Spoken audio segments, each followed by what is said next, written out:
I want you to think about a really specific moment in your life.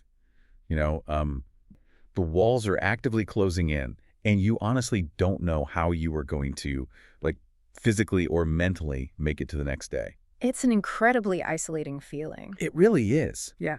But now I want you to think about the exact second you picked up the phone, called your best friend, and heard their voice on the other end of the line. Yeah, that shift. Think about how a single conversation, maybe even just a few words from someone who truly knows you, pulled you right back from the edge. It is arguably one of the most universal human experiences we have, honestly. Absolutely. That invisible tethered to another person, the knowledge that you are seen, and valued by someone outside of yourself. Sometimes that is the absolute only thing that keeps us grounded when the internal architecture starts to collapse. And that profound, invisible tether is exactly what we are focusing on today. Welcome to the Deep Dive. Glad to be here for this one. It's a really unique topic. It is, for a project called the Sacred Archives. Sacred Archives. Right. Our mission today is to unpack how one woman took that exact hyper-personal experience of hitting rock bottom and relying on a friend, and somehow reverse-engineered it into a highly structured, deeply emotionally resonant philanthropic engine. Which makes for just a fascinating case study in behavioral psychology and community building. Yeah. At its core, the Sacred Archives is a physical collaboration book. The stated goal in these materials is to raise $45,000 for Halton Women's Place. Right, which is a shelter that supports women who are leaving unsafe homes. Exactly. And they are achieving this funding by collecting and publishing love letters between 75 pairs of best friends. And the layout is... it's entirely based on facing pages. It operates almost like a mirror. Yeah, it's a very intentional design. If you and I were participating, you'd open the book to our spread. On the left page, there is a photograph of me alongside a 200-word love letter that I wrote directly to you, celebrating our friendship. And on the opposite page, the right side, there's a photograph of me accompanied by my 200-word letter to you. Right. But the element that elevates this concept from a private keepsake, like a sort of curated yearbook between two friends, into a powerful philanthropic tool is the secondary requirement. This is the part that really got me. Yeah, below those personal letters, each woman is also required to write a separate 100-word message of encouragement. Wow. And that specific message is not for their friend. It is directed at a total stranger. A woman experiencing what the project materials beautifully refer to as a dark night of the soul. A dark night of the soul. I mean, the phrasing alone carries so much weight. It really does. Reading through the breakdown, I kept thinking this book is a dual-layered time capsule. The top layer is this highly curated, incredibly private celebration of an existing bond. Right. But the foundation of the page is a public lifeline thrown out into the dark, hoping someone catches it. The psychological contrast there is doing something remarkable for the end user. Consider the reality of a woman arriving at a shelter like Halton Women's Place. It's a terrifying transition. Exactly. The physical act of leaving an unsafe home usually dictates that she leaves behind absolutely everything that defines her daily reality. She leaves her belongings, her routines, her neighborhood.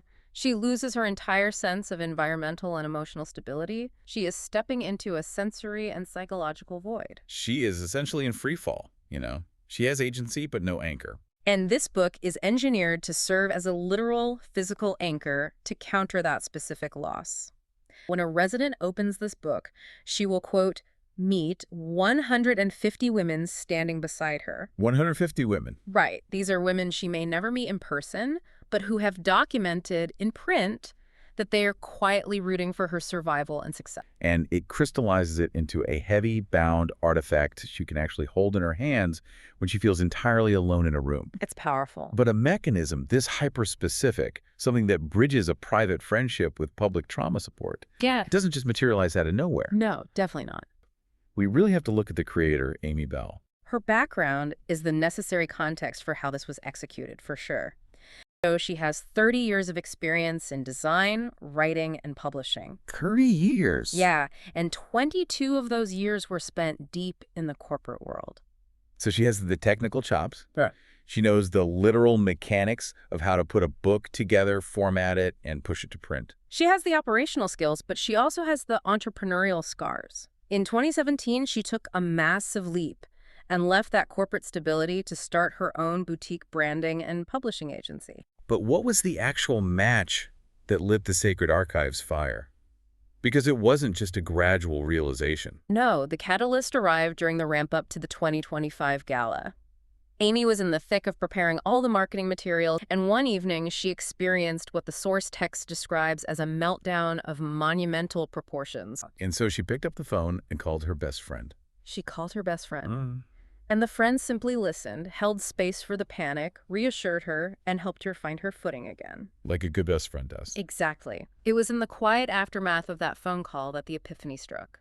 She was reflecting on the sheer power of having someone who intimately knows your flaws and still believes in your capability. Yeah. And then the pivotal question emerged for her: what about the women who don't have someone to call? Her mind went directly to the women arriving at Halton Women's Place. It did. She realized she could fuse the profound private gratitude she felt for her best friend with her public mandate to raise funds for women facing unimaginable hardship. That realization was the absolute genesis of the Sacred Archives. Look closely at the official subtitle of the Sacred Archives book. It says, "Notes of Devotion to the Ones Who Saved Us and the Ones Still Finding Their Way." The ones who saved us. It explicitly names the donors as people who needed saving. Exactly. By cementing that concept right on the cover. It transforms the message from, I am better positioned than you, so I will help you, to we are both navigating the dark, and someone held my hand, so now I am going to hold yours. The design, authoring, and print coordination time is entirely donated by White Lightning Communications. Oh, right, the donated overhead. Because that overhead is covered, it means the friction of that $300 donation directly serves the physical printing and the cause itself. The entry fee is a tax-deductible donation of $300 per person, meaning $600 per best friend pair. Right. There is one rule in the materials that stands out above the rest regarding those letters. The secrecy rule. Yes. In all caps, the instructions explicitly state, and I'm quoting here, try not to send a copy of your notes to one another. Let's allow each person in the book to be surprised at the book launch. It's such a unique requirement. You are strictly forbidden from showing your best friend this deeply emotional letter you just wrote about them until the book is physically published. It turns the act of giving into a prolonged state of delayed gratification. And that delayed gratification is the secret engine of the project. That amount of friction requires deep, sustained emotional investment. You aren't just tossing $20 at a crowdfunding link and forgetting about it by the time you close the tab. Right, you're locked in. By the time this book goes to print, you have spent months anticipating the reveal. You are fundamentally emotionally bonded to the existence of this book, and by extension, you are permanently bonded to the cause of Halton Women's Place. Wow. It changes the entire paradigm from a financial transaction into a personal transformation, which brings us to the culmination of all this effort. The materials point to this massive crescendo. 2026 Wallet to Wealth Gala, November 13th, 2026, at the Oakville Conference Center. Grounding an ethereal, highly emotional project in physical reality is vital for closure. Because without it, it just sort of floats away. Exactly. It takes these heavy concepts, fleeing unsafe homes, dark nights of the soul, deep vulnerability, and anchors them in a physical room. It proves that the community isn't just a concept in a book. Amy Bell didn't invent a new software or discover a new behavioral trick. She simply took her existing 30-year professional expertise in publishing and smashed it together with a hyper-engaged micro-community she found during lockdown. Yeah. This blueprint proves that if you merge what you are already technically good at with a community that actually cares, you can manufacture massive, tangible impact anywhere. It demonstrates that true impact exists at the exact intersection of professional rigor, community support, and raw, unfiltered personal vulnerability. Perfectly said. It takes the whispered private intimacy of saying, "I've got you," between two friends, and scales it into a published physical shield for a woman who desperately needs to know she isn't invisible.